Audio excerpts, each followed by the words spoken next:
જય શ્રી કૃષ્ણ મિત્રો, આજે આપણે ચૂરમાના લાડુ બનાવી લીધો છે અને 500 ગ્રામ ગોળના કતરણ કરીને રાખી છે અને 8 થી 10 કાજુના ટુકડા, 8 થી 10 બદામના ટુકડા અને 25 ગ્રામ દ્રાક્ષ લીધી છે. 5 નંગ એલાયચીનો ભૂક્કો કરીને સૌ પ્રથમ ઘઉંનો જાડો લોટ, તેમાં 1 વાટકી સોજી અને 1 વાટકી ચણાનો લોટ ઉમેરીશું. પછી 4 થી 5 પરી તેલ ઉમેરી અને બરોબર ભેળવી નાખીશું અને 1 ગ્લાસ નવસેકું પાણી લઈ અને તે લોટને બાંધી લઈશું. અને જે આ બાંધેલો લોટ છે તેમાંથી આપણે મુઠિયા તૈયાર કરી લઈશું. જો મિત્રો, આપણા બધા જ મુઠિયા બની અને તૈયાર છે. આપણે જે તેલ ગરમ કરવા રાખ્યું હતું તે હવે ગરમ થઈ ગયું છે.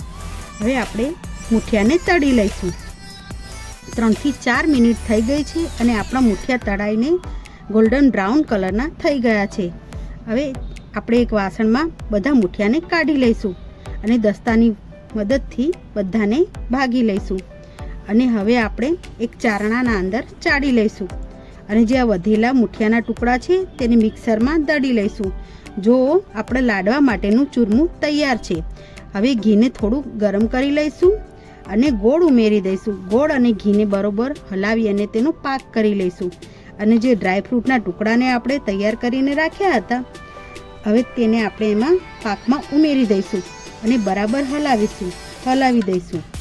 આ પાકને આપણે આપણા ચૂરમાના અંદર ભેળવી લઈશું અને આપણું ચૂરમું અને પાક બરોબર ભેળવાઈ ગયા છે. હવે આપણે હાથ વડે તેના જો આપણા બધા જ લાડુ બનીને તૈયાર છે.